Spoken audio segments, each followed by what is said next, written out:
Unplugged here, and we're going to continue talking about a story that was in the Wall Street Journal on September the 27th, the year 2001. It was on page 3, and those of you who watch this program, many of you saw the story, and we want to get an opportunity now to find out exactly what was in the story and how the author of it came to the information. Daniel Golden, good morning in Boston. Good morning. Thanks for having me.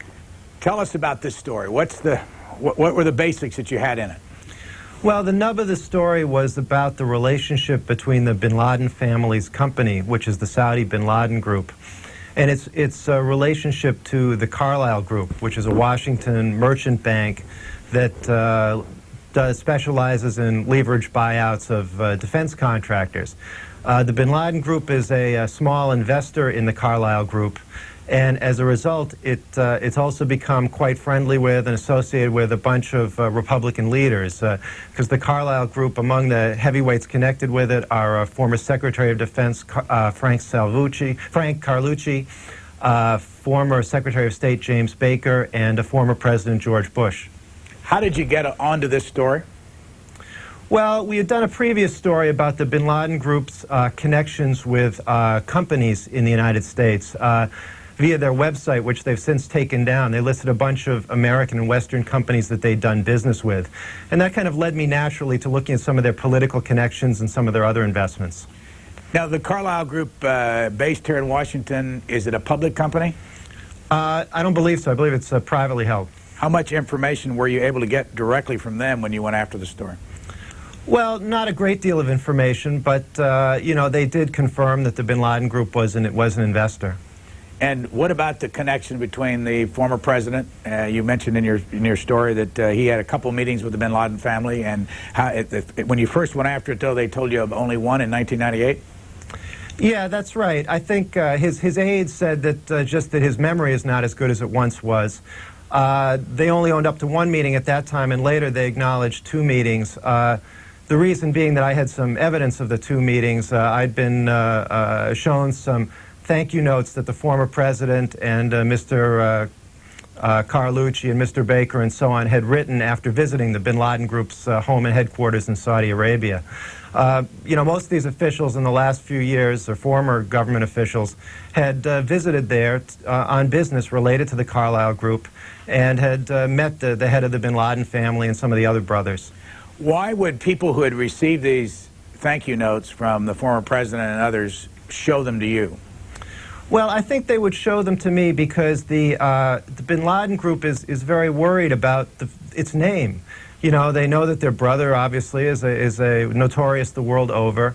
And so I think they show these notes to people with whom they want to do business in order to convince them that they're a legitimate company and that they're not some kind of terrorist front.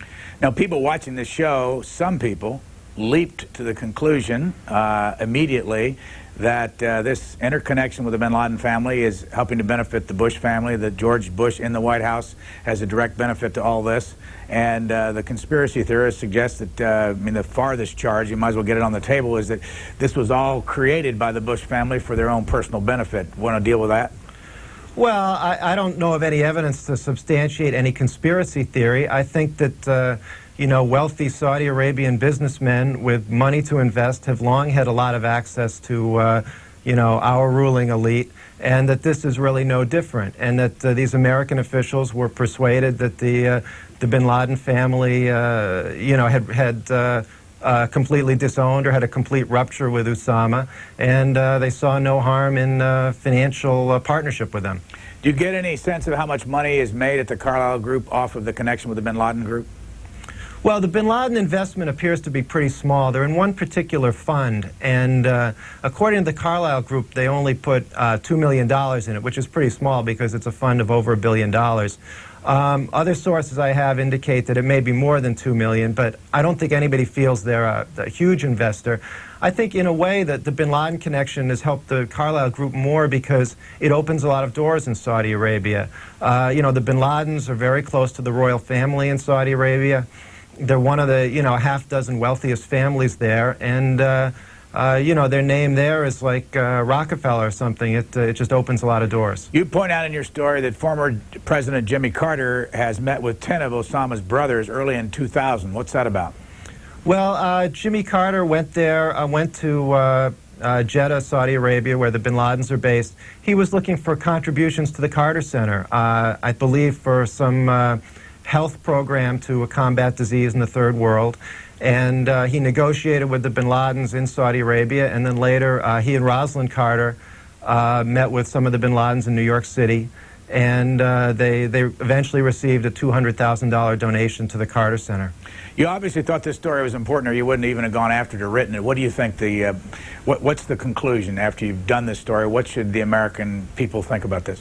Well, I think there's two aspects to it that are important. One is, I mean, they are Usama's family, and although they have disowned him and there's been a rupture, you know, it's still worth pursuing whether there's a relationship there.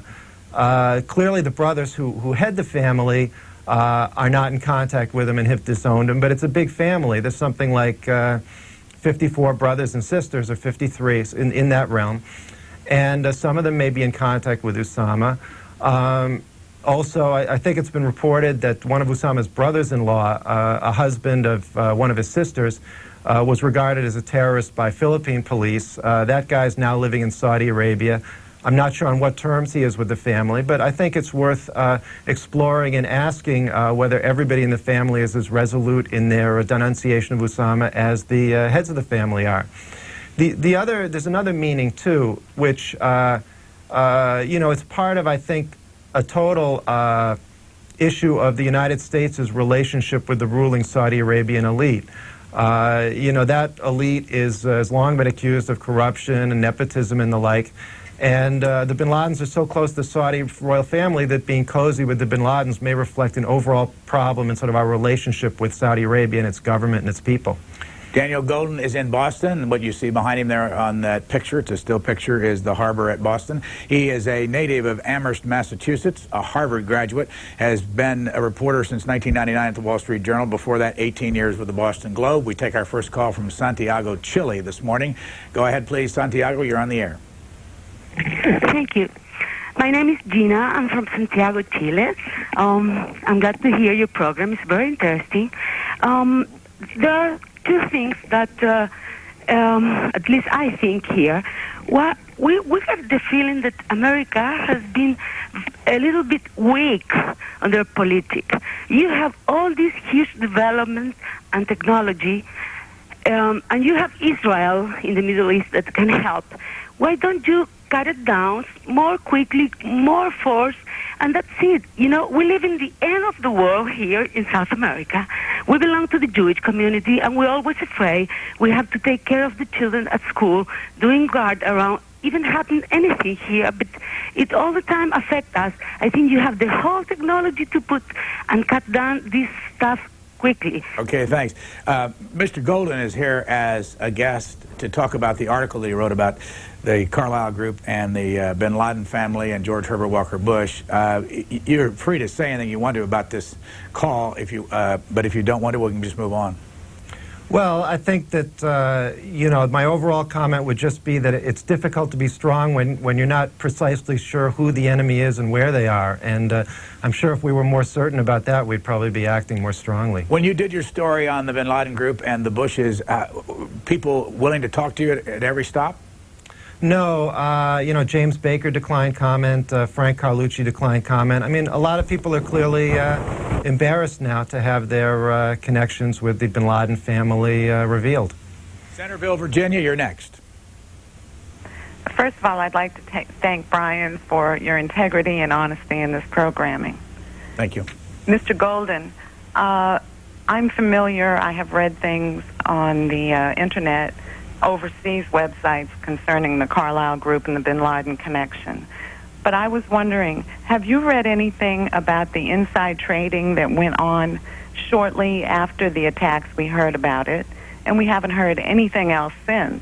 And I was wondering if you had read anything or heard anything. Insider trading by what group? Well, that's what we don't know. I've probably read some of the same reports you have, but I don't know if they're accurate or not. I haven't really researched that. When you did your story, how active was the Carlyle Group? And by the way, we asked the Carlyle Group to come on and respond to all this, and they didn't return our phone calls, and we tried all day yesterday. At least when I left the office, they may have come in late. But how active were they in answering your questions?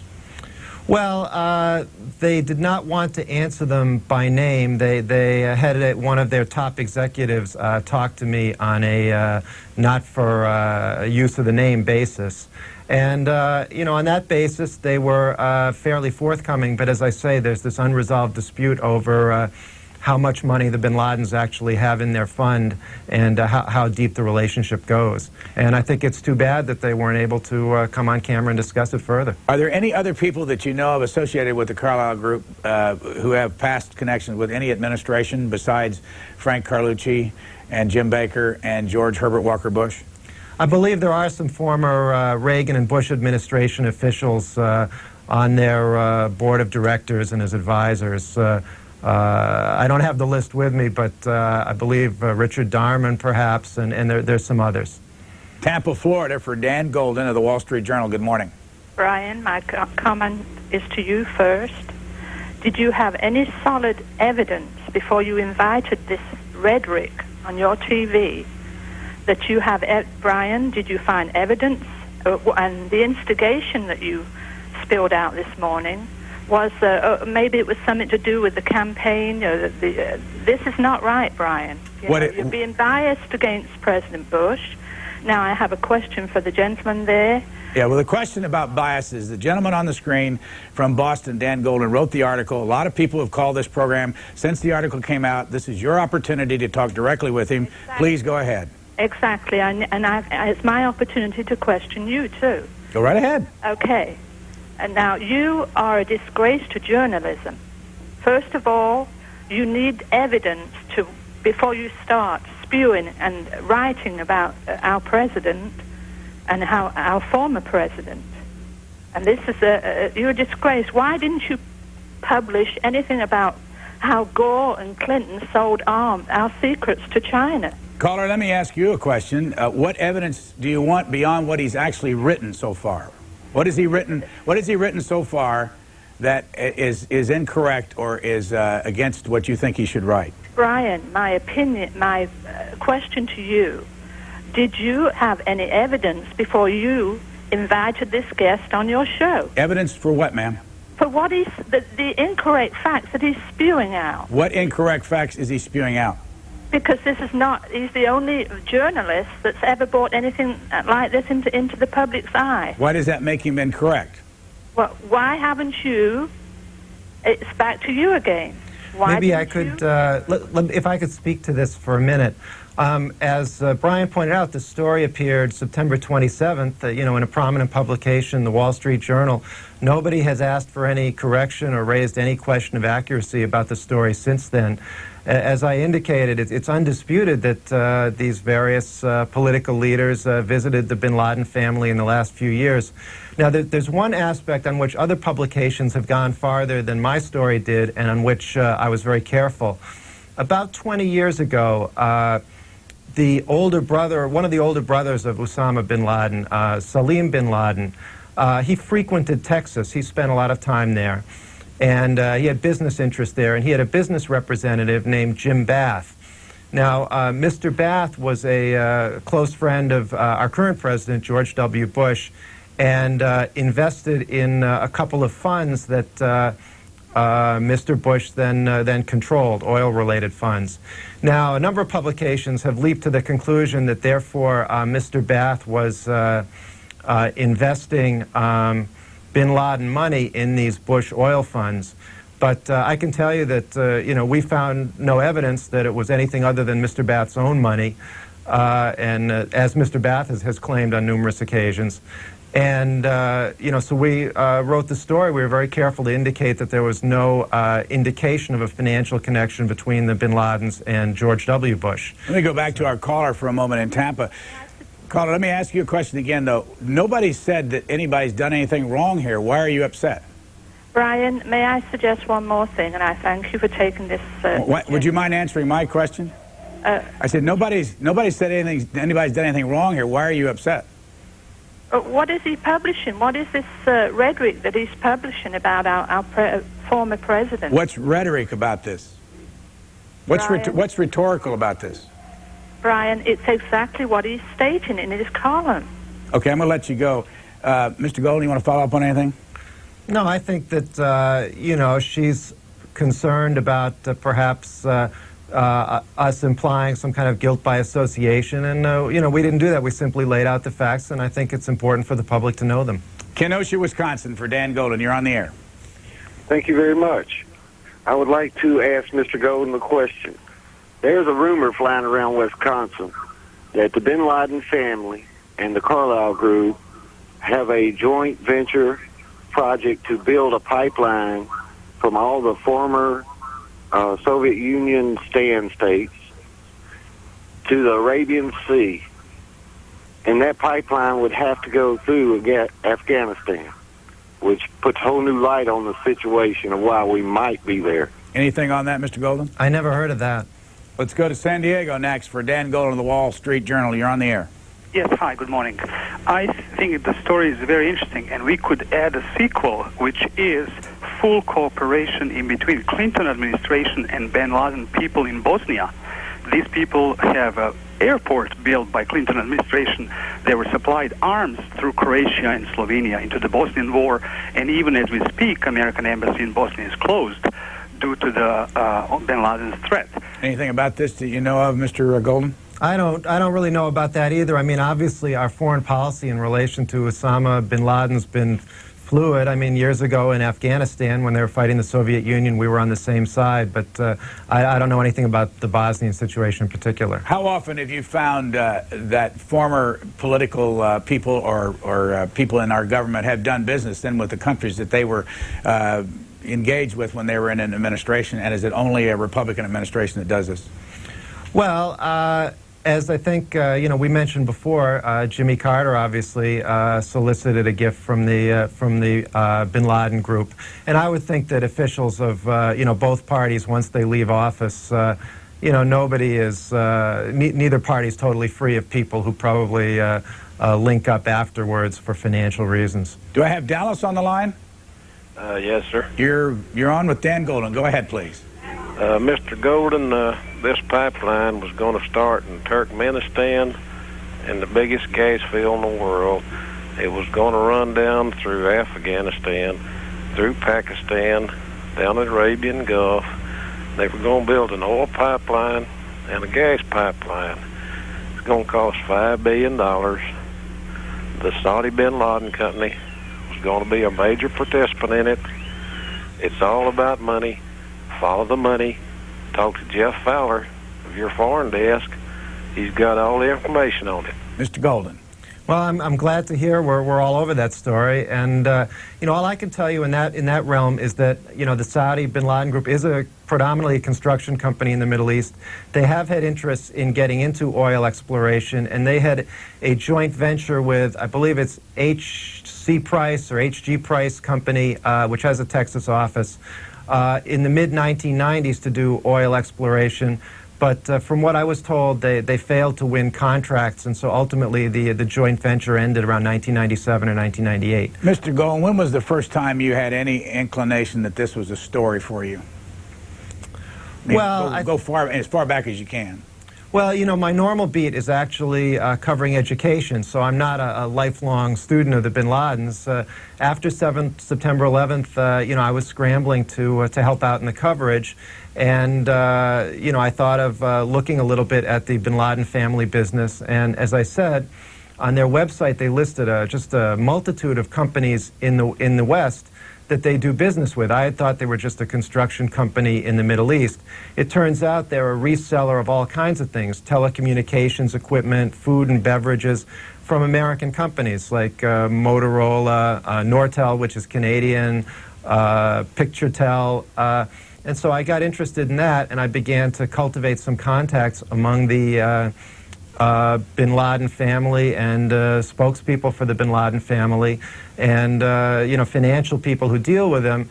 And once I realized that once I was told that these former American leaders or officials were meeting with the bin Ladens, and once I learned that the Carlyle Group was predominantly defense industry oriented, you know, you'd have to be kind of a fool journalistically not to see that the idea of the bin Laden family having an investment in the American defense industry, was not a story, because it obviously was. Did you find Vice President Cheney and his former life with Halliburton anywhere in that story? I didn't in relation with the bin Ladens in particular, though I would say that might bear more scrutiny. I know that there's been some contacts there between Halliburton and Saudi Arabian families in general, but I don't know about the bin Ladens specifically. Guayaquil, Ecuador, for Dan Golden of the Wall Street Journal. You're on the air. Yes, thank you and good morning for such a creative program. But I wanted to say that right after the election, I went into the internet on the google.com and I traced it, the bin Ladens, the Bushes, everybody. There's so many corporations in which American businessmen are representing these families and these ventures in the Middle East and all over. And it's about excavation, exploration, oil, and so forth and so on. This is in the internet. This is all over the books. I think Mr. Golden just brought it into a major journal newspaper. But people want to be blind. So all you have to do is go to the internet and follow so many leads, and you will see that there is definitely something inappropriate. And I feel bad for what is going on in America. But sometimes, guilt lies on whatever people or companies are trying to do business to the expense of maybe compromising friendship or security. So I applaud Mr. Golden's book, and more Americans should come and speak about these things. Mr. Golden, congratulations, and also to the host of the program. Mr. Golden, is there a possible way for people to get your story? Is it still on the internet somewhere that they can get it? Yeah, it should be on the Wall Street Journal website. And it was September the 27th? That's right. And what kind of reaction did you get from the story? Well, it's been interesting. It's been kind of a delayed reaction. I mean, when the story originally ran, I didn't get much, if any. And then, in the last week to 10 days, I've been getting more phone calls, more emails. It seems to have taken a while to kind of catch on, which is pretty unusual in my experience. Has anybody fed you new information in this process that you're interested in pursuing? Yeah, we have a couple leads, and if they pan out, we may do another story. With a group like the Carlyle Group, how can you get to the bottom of what they are and who's on their board and how much money they make? Is it possible if they're not a public company? Well, it's not easy. I mean, there's a lot of information on their website. There's a lot of executives who used to be at the Carlyle Group and have now left. The typical journalistic ways of trying to look into something. San Diego, for Dan Golden of the Wall Street Journal. Good morning. You're on the air. Yes, good morning. I salute Mr. Golden simply because he's doing investigative reporting, which is becoming a dinosaur, it seems, in this country. The woman who had all of the fear of any discussion would not answer any questions about how in fact what was being reported was an offense. Typifies what the climate is becoming.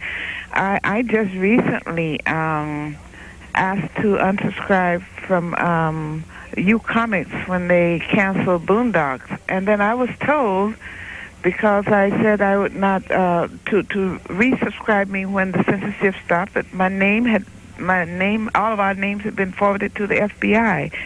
So within this climate, we've got to have more and more people, and I teach 1984, and this is what I told them. We have to have more and more people who will not be afraid to investigate issues. Thanks, caller. You having a receptive desk there at the Wall Street Journal for more investigative reporting? Oh, yeah. The Journal is always very interested in a good investigative story. When you went after the information on the bin Laden family, how many of the brothers, or I don't even know if they're all brothers, but how many of the family, the 50 children, are involved in the bin Laden businesses? Well, that's a good question. There's not a whole lot of information. My sense is that most of them have some kind of stake in the business financially. Exactly how many participate, I think there's, 7 or 8 or maybe a dozen who are in key leadership positions in the business, just judging from looking at the board of directors and things like that. you know, it's a little hard to know. In fact, it's a little hard to know exactly what financial relationship Osama bin Laden has with the business. We've been told different things at different times. My best understanding is that, you know, he inherited some stock in the business from his father, who died in a plane crash in the late 60s. It took him, I think, many years and the rest of the family to sort of clear up the estate and decide who got what. And then when there was a rupture with the rest of the family, he lost his Saudi citizenship. He moved to Sudan, and my understanding is that his holdings in the company are frozen, maybe in a trust of some kind. But it's difficult. You know, we don't have enough information to untangle the whole finances of the Saudi bin Laden group. Edwardsburg, Michigan, for Dan Golden of the Wall Street Journal. Go ahead, please. Yes. First of all, I'd like to say that I think that the lady that had called before is commendable in the fact that she is trying to honor our president. But I think when we stop asking questions and when we stop wondering what's going on with our government and our country, we belittle ourselves and we might lose out on something that's really important to ourselves. I think this man has done a great job on trying to find information and giving us information so that we can ask questions. And I don't think that he was trying to do anything but find information out. I'm kind of concerned about people still being able to come over here and take airline flight, what's the word I want? Take more schooling for that. I wish somebody would look into that because they said that's not supposed to be against the law. Well, hey, wake up, people. We need new laws. We need our government to start making new laws for the new times, and they're not doing that. Thanks. Any comment, Mr. Golden? Well, I think she's certainly correct in that there is a lot of concern about how easy it is to get a visa to come to this country.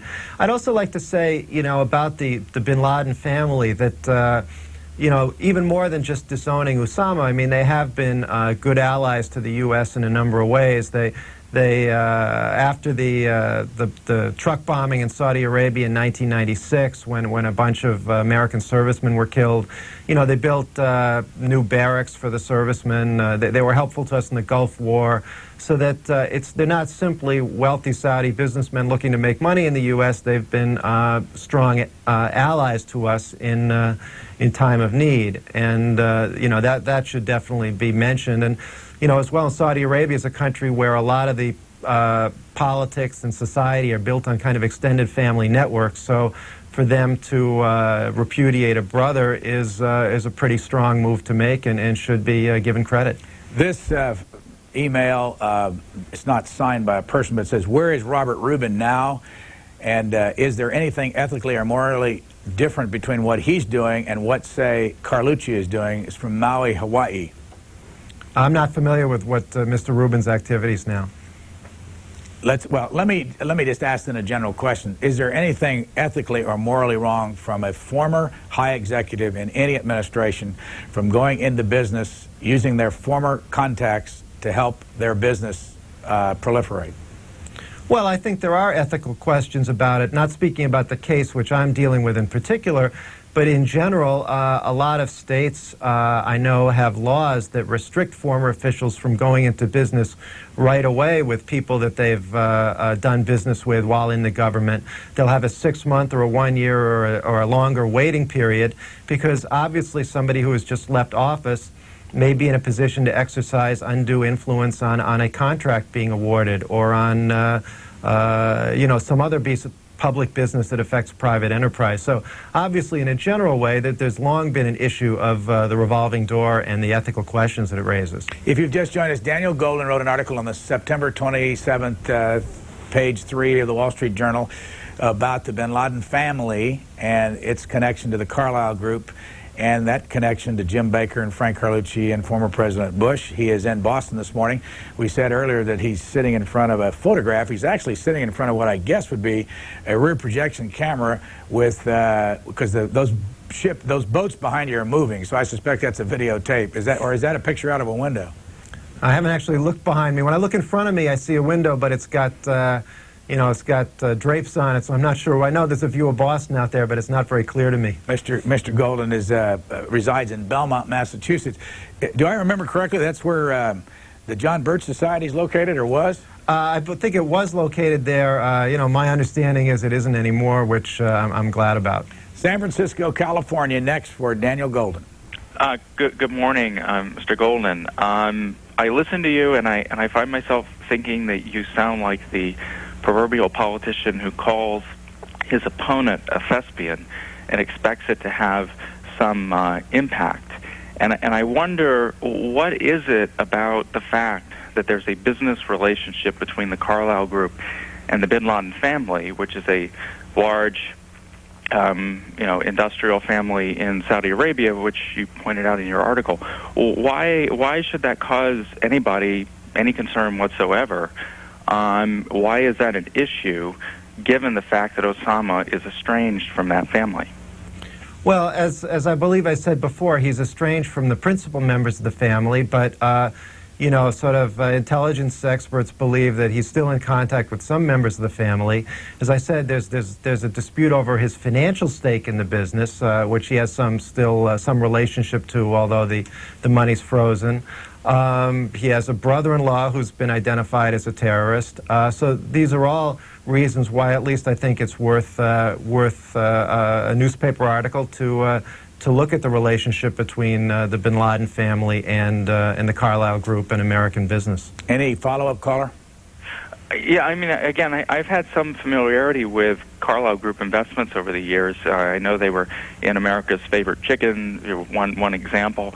And again, I understand that the connection between the family and Osama may be a little murky and is not a simple black and white estrangement.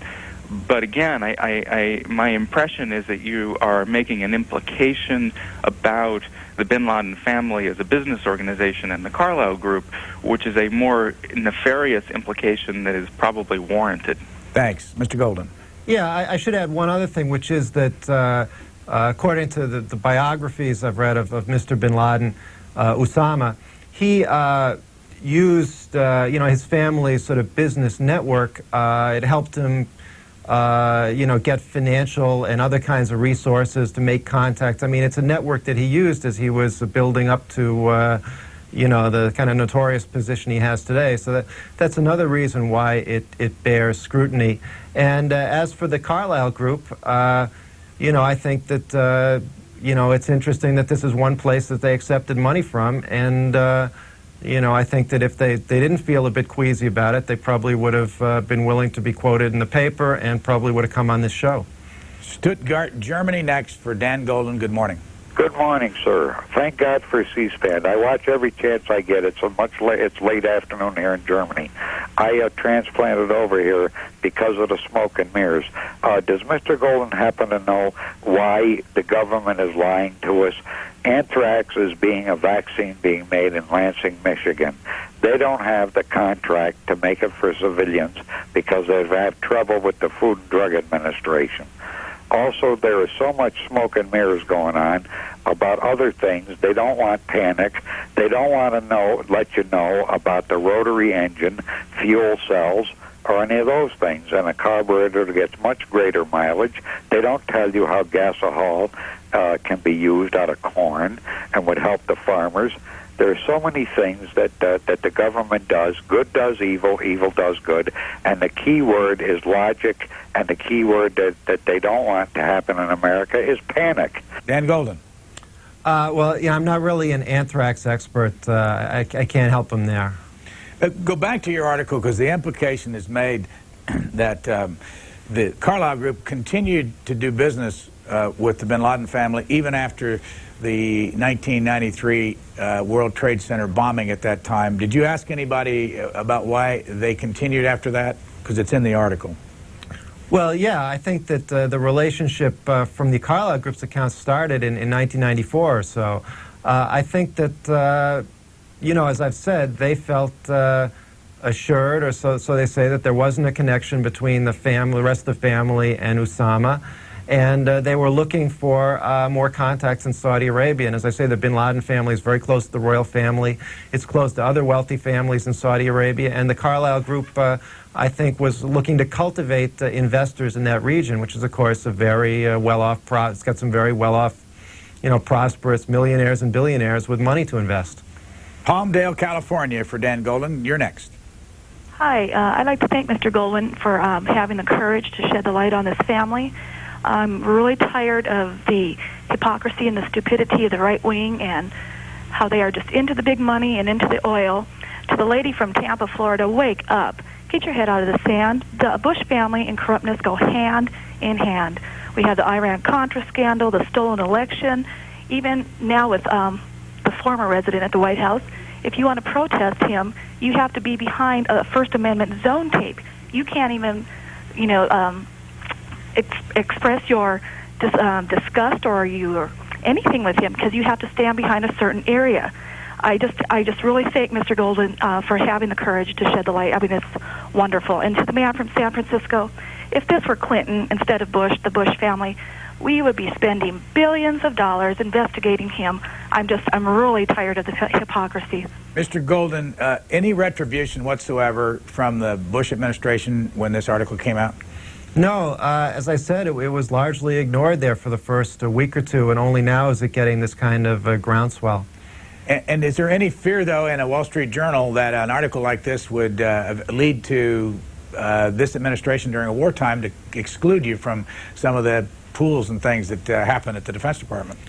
Well, I haven't heard anything like that. And, in my part, I'm not based in Washington. I'm based in Boston. I don't cover the administration on a regular basis, so it wouldn't affect me personally. And I haven't heard from anybody in the Washington Bureau any indication that this article was taken adversely. I think, it was seen as a very balanced account, as was my prior article on the bin Laden Group and its connections with American business. I mean, I think it was seen as newsworthy, and, we've emphasized that the bin Laden family group, as I said, aided the U.S. military in crucial times and, has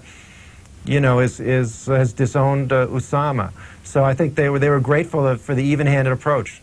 Dan Golden has been at the Wall Street Journal for 2 years. We go next to Pearl River, New York. Good morning. Good morning. I was wondering why the press doesn't seem to go after the other side of the story, into the terrorists and the investigation of them. They seem to be on any superhighways of information that the government has created.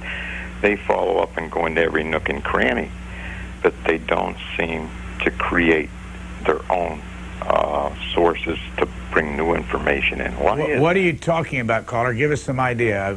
What do you want them to do? Well, who are all these terrorists? Are they over there investigating them? Are they looking into that? Well, there have been reams of copy in the newspapers here on the East Coast about these terrorists and who they are. Only the ones that were identified by the FBI and talked about as a total picture of what government information there is. There is no investigative reporting done that's bringing new stuff in or following them down and following all the leads on them as actively as they are, what missile was shot and what was the name on it. I would comment that, there has been obviously pages and pages and pages and pages written about the hijackers and whatever we can find out about their associates. But I'd add, in fairness to the caller's point, it is an extraordinarily difficult story to cover. Partly because the investigation, understandably, is being played very close to the vest. So it's very hard to find out, for example, the names of the people who've been detained in the investigation and which ones are considered, to have terrorist connections and which ones are just being detained because of immigration violations. And, even if you know the names, it's very hard to know exactly on what basis, what facts are held. There's not been a lot of information given out in the courts. So a lot of our normal sources of information are dried up. There's not a lot of public documents. There's not a lot of, lawyers willing to talk. And so reporters, as a result, are forced to rely heavily on law enforcement sources. And there's a couple problems with that. Obviously, law enforcement sources are just as biased as any other source. What they find out, they also have incomplete information. What they find out one day may not prove to be true the next day, and it just makes it very difficult when all the trails simply lead back to whatever FBI or ATF or customs person you may be able to persuade to give you a few dribs and drabs. In your September 27th article, here's what you say. You say a U.S. inquiry into bin Laden family business dealings could brush against some big names associated with the U.S. government. Former President Bush said through his chief of staff, Gene Baker, that he recalled only one meeting with the bin Laden family, which took place in November 1998. Ms. Becker confirmed that there was a second meeting in January 2000 after being read the ex-president's subsequent thank you note. President Bush does not have a relationship with the bin Laden family, says Ms. Becker. He's met them twice. Again, I go back to these thank you notes that were so famous when he was president. You actually saw the thank you note, or you just were read the words?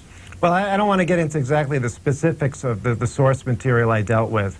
But, obviously that was not a, that was absolutely correct, the text as you read it. What advantage is it to the bin Laden family that this kind of an article be printed? Well, I'm not sure it's to their advantage or disadvantage. To their advantage would be the parts of the story where we point out that they've disowned Osama and they've been helpful to the U.S. To their disadvantage might be that some of their business partners in the United States might be embarrassed and run for cover and not be eager to do business with them anymore. But that's not a consideration I have in mind. I'm just, You also say in your article, Mr. Baker, meaning Jim Baker, visited the bin Laden family in both 98 and 99. According to people close to the family, in the second trip, he traveled on a family plane. Mr. Baker declined comment, as did Mr. Carlucci, a past chairman of Nortel Networks Corp., which has partnered with Saudi bin Laden Group on telecommunications ventures. Again, it appears when you read the article that the bin Ladens wanted you and us to know that they were all close to this Carlyle Group. No, I don't think so. They did not initiate the story, and I don't think, my sense is that the bin Laden family is not exactly eager for publicity right now. Scottsdale, Arizona, for Dan Golden of the Wall Street Journal. Good morning. Good morning. You're on the air. What I wanted to say was that it sounds like from your previous guest, Chris Matthews, and this guest, that you're insinuating that this war is being fought in Afghanistan over oil. And from the last time I checked, it was about 6,000 dead Americans. So it just seems like there's liberals calling in with these conspiracy theories about the Bushes and the Gulf War and whatnot. And I don't think you can say that this war is being fought over oil. Don't go away. I'll let Mr. Golden react, and then you can come back at him. Go ahead. Yeah, I actually want to continue a point I made before, because I'm certainly not trying to imply that it's being fought over oil. That's obviously always been a big issue in the Mideast. Before, when I said that the bin Laden family wasn't eager for publicity, I just wanted to elaborate on that. I mean, one can have some sympathy for the bin Laden family as opposed to Osama in that they're kind of trapped between two worlds. They, back in Saudi Arabia, they have to pass muster with the fundamentalists. I mean, they have contracts to renovate the mosques at Mecca and Medina and other holy places, and if they don't appear suitably fundamentalist and strict in the Islamic sense, they might lose those contracts. On the other hand, they have a lot of friends in the United States. Some of their children, the next generation, were born here and are citizens here. A lot of them have been educated at American, prep schools and universities, and so they want to be on both sides at a time when the world is rapidly polarizing. And this was symbolized for me. I was told that one member of the bin Laden family, when he's in the United States, he's clean-shaven, but when he goes back to Saudi Arabia, he grows a beard because that's what good Muslims should do. Let me ask the caller in Scottsdale, is this kind of a story fair game at this time? Well, what I want to know is, does his story state all these things that he just told me? In fairness to, to explain a little bit more about the bin Laden's relation, or who they are, and, does his story go into those things? It goes into some of them. Some of them there wasn't space for, and some of the other stuff I just mentioned I didn't know at the time I wrote it. Well, there was I think a 60 Minutes piece, or one of those network pieces where they talked to a doctor who was a close friend of the bin Ladens, saying exactly the same thing that you did, that when they get on an airplane and come over here, they take off their garb and they shave, clean, and all that. I mean, is this cynical or what? Well, I think you could see it as cynical, but you could also see it as kind of sad. Why? Well, because as I was saying, they've got these two different worlds that they're in between, and obviously it's not, it's not a tragedy or anything, but I think it's difficult for people who've built up a huge business in Saudi Arabia based on sort of good relations with the rest of the world to see it kind of crumbling in both places. Montreal, Canada, for Dan Golden. You're next. Good morning. Hello. Good morning. How are you? Fine, sir. Thanks for joining us. What would you like to say? Yeah, I work for a law firm in Montreal, and we handle many, many commercial contracts in Nova Scotia. And one which we worked on was the New York Times, which owns considerable property in Nova Scotia, including their pulp mills and ships and you name it, all above board. But the New York Times in Nova Scotia also has joint ventures with the Carlyle Group, and all again above board. Sir, could I ask you a question? Certainly. As a lawyer, how are you able to even discuss this? I can discuss it because you don't know who I am, and I thought I could add something to the conversation. Oh, don't mind you calling. I just wondered from a standpoint of being in the law. As long as I don't go into the details, I have no problem with it. So what are you saying? What's the point of your My point is that your show seems to be saying there's something nefarious about Carlyle and former President Bush having had contacts in the past with this Mid-East group. And so far, I would sum the article up as, so what?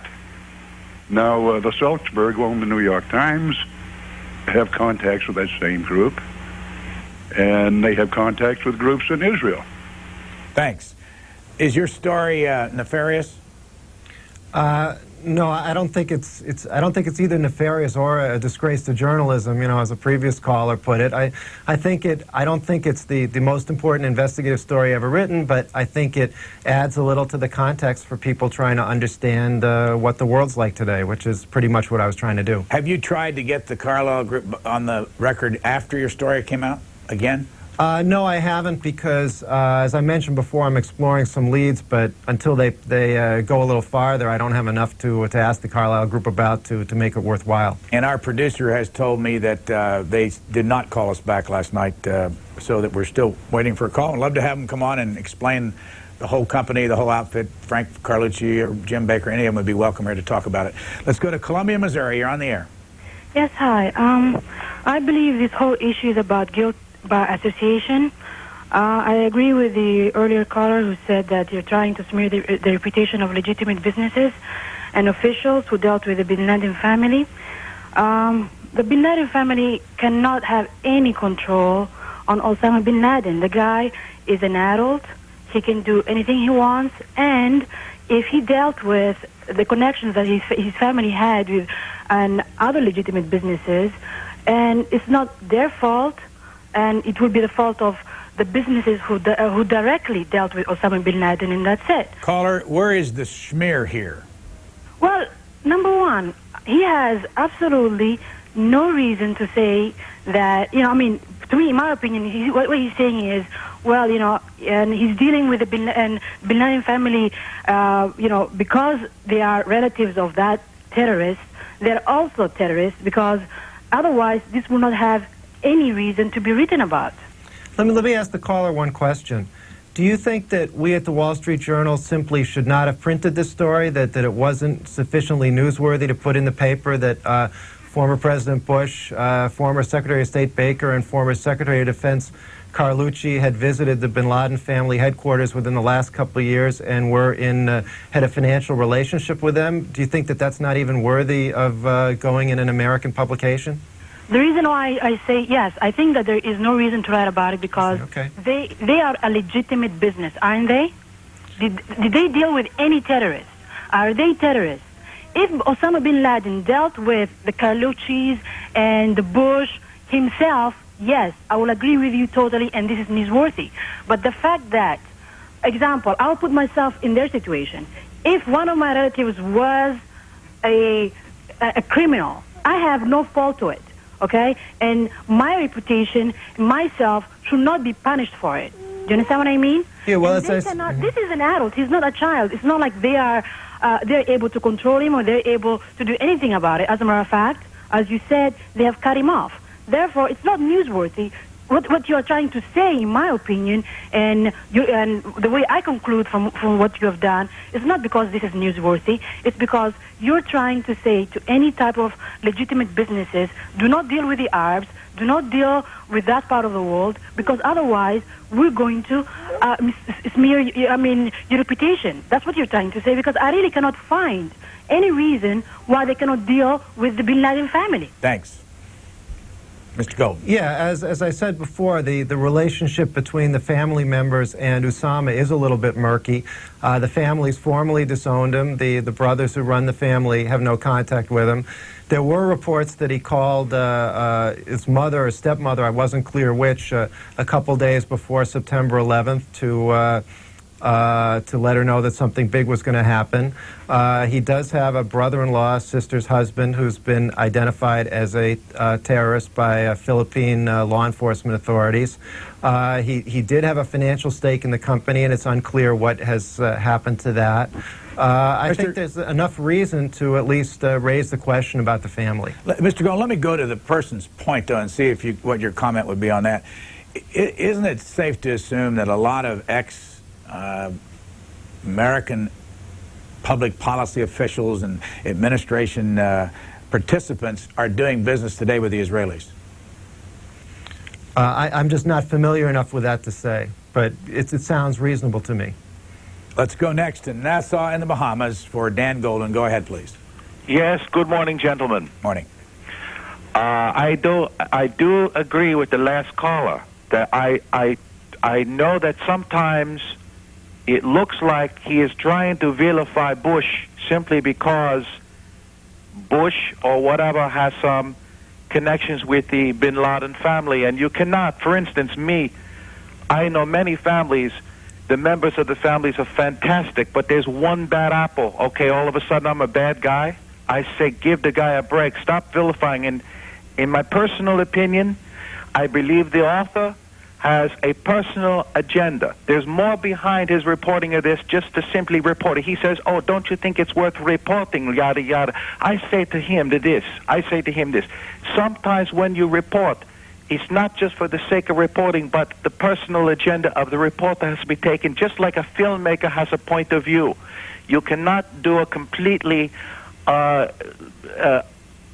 disassociate yourself from the kind of film you are making or the kind of piece you are reporting. You always have a personal agenda. What is the reason? Just to report? No. I say there are reasons behind persons reporting what they're reporting. What is the author's actual agenda against this Bush man? Thanks. I can just tell you that, I have no personal agenda other than, trying to follow my nose toward a good story. And I would differentiate between a film, which I would agree is a very personal statement, and a news story, which I don't think is such a personal statement. Are you surprised at the number of calls that have come in this morning that think this is not a story? Yeah, I think I perceive a certain defensiveness, as if, somehow the story were unpatriotic. And all I can say is those aren't the kind of considerations that motivate me when I research a story. And on this particular story, I had two co-authors, an editor in Boston, editors in New York. It was a group decision to report and run this story. And what was their reaction to this? They liked the story, or they wouldn't have put it in the paper. It was not heavily rewritten or edited or anything. There was not this kind of discussion. I think everybody felt that it was sufficiently newsworthy. Now, they didn't put it on page 1. They put it on page 3, which I think was a reflection that they didn't want to make too much of it. But obviously, page 3 is a good placement, and they felt it was worth the attention of the American public. Sylmar, California, for Dan Golden. Just a couple minutes left. Go ahead, please. Okay. Thank you, Brian. I think I can give you a few places to look for a little more information, Mr. Golden. I'm not sure if you've read the book False Prophets, which was about the BCCI scandal. Okay, this went on in the 80s and the 70s, came to light in the late 80s when George Bush Sr. was the president. there's a lot of information that intertwines with your story in that book. Okay, I've read the book several times. In fact, I just read it 2 days ago. What's the fellow's name? Pardon me? What is the fellow's name? The BCC. Oh, the book? No, the book. Yeah. Oh, you know, I can. It's probably in the other room, in my bedroom. Well, but there was a book written like this that was discredited, and the man I don't believe is alive anymore. No, this is a book that's written by two fellas. It hasn't been discredited. Well, I think while Mr. Golden is answering this, you ought to go get the book so that we don't just leave the information there without the source. Look, Brian, I have it, and I'm going to tell you another book to look for, and believe me, you're on the right track, sir. Hold on, I'm going to get the book. Go ahead, Mr. Golden. Well, there's, you know, I have a passing familiarity with the BCCI scandal, but I'm no expert on it, but there have been a number of books written on it, and there's no question that one of the leading figures in that was named Mahfouz. He was another wealthy Saudi Arabian, a banker, and I think he's friends with and has many ties with the Bin Ladens. Is there a caller back? Oh, I'm back. Yeah. What's the book? Okay, the book is False Prophets. It's written by Peter Truell and Larry Gerwin. Okay. Peter Truell is a Wall Street Journal reporter. There you have it. Okay, so you can talk to him personally. Now, what you said is right about Mahfouz. There's a lot of other people involved in that too. George W. is involved in it. Jeb is involved in it. George Sr. is involved in it. They're all hooked up. Carlucci was involved in the BCCI thing. Clark Clifford. Many high, big wig political figures are involved with the BCCI scandal. Orrin Hatch. But I don't want to go into that. You're on the right track. There's another book that you can look at called Clinton, Bush, and the CIA. And that was written by, I forget who it was ghostwritten by, but the guy who was the memoirs of was a guy named Terry Reid. You might want to look at that book. All right, sir, thanks. Yeah, I think there's another book also about BCCI, calling it something like Bank of Crooks and Criminals, something like that. And yeah, there's no question that that's a whole, you know, ripe, complicated area involving, you know, as players, various Saudi Arabian billionaires and the Bush family in some degree. But I just, you know, you really need a scorecard to understand the BCCI, but it definitely relates in some way. We have one more call for you, and we'll wrap it up. Cleveland, Ohio, you're on the air. Yes, I was going to ask Mr. Goldman if he thought it was worth looking into what oil companies are prospering from this war and what defense contractors are prospering from it. Thanks. Well, that kind of thing I think is always... ...are prospering from it. Thanks. Well, that kind of thing I think is always worth looking into, but I don't know yet what it would turn up. Thank you, Dan Golden. And once again, it's a September 27th article in the Wall Street Journal. You say it's available on the website. If people don't subscribe to that or can't get into it, is there any other way to get it? That's a good question. I mean, they could email me a request for a copy, I guess, at dan.golden@wsj.com, and I'll try and accommodate them. dan.golden@wsj.com. Right. And we appreciate you coming on the program. Thank you very much. Thank you. Dan Golden in Boston this morning. As we said earlier, he is from Amherst, Massachusetts, was at the Boston Globe for some 18 years and has been at the Wall Street Journal for the last 2 years and wrote that piece with two others on September the 27th. Tomorrow morning on the Washington Journal, Stacey Palmer, the editor of the Chronicle of Philanthropy, and the issue will be what's happening to all this money that's been generated, some $1.4 billion already. A lot of complaints showing up in the media about folks at ground zero not getting the money. Robert Oakley, former U.S. ambassador to Pakistan. James Grimaldi, a Washington Post reporter. The topic will be U.S. immigration laws.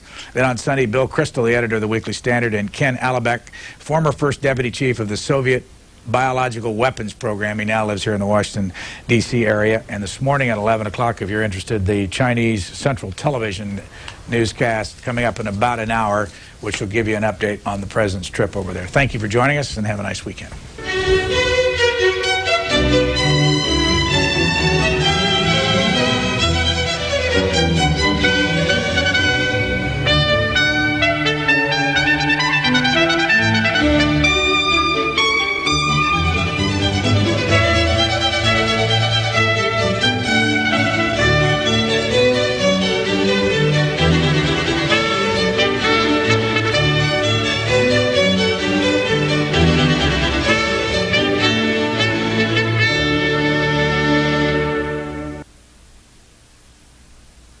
You're watching C-SPAN, Public Affairs Television, and as was just mentioned, in a little less than an hour at 11 a.m. Eastern Time, we have a live simulcast of China Central TV news from Beijing. We're expecting coverage of the APEC meeting in Shanghai. President Bush is attending that meeting. Earlier today, he met with the president of South Korea. Later today, has meeting schedules with the prime ministers of Malaysia and Japan. That live simulcast of CCTV news at 11 a.m. Eastern Time here on C-SPAN. On Capitol Hill, the House and Senate have completed business for the week. The House returns Tuesday at 12:30 p.m. Eastern for morning hour. Legislative work begins at 2 p.m. Next week, Congress will continue work on fiscal year 2002 spending, anti-terrorism legislation, and an economic stimulus package. This week, the Senate adopted the conference report on military construction spending. Senators return Tuesday at 10 a.m. Eastern for more work on foreign operations appropriations legislation. Live House coverage here on C-SPAN. Senate coverage on our companion network, C-SPAN 2. This afternoon,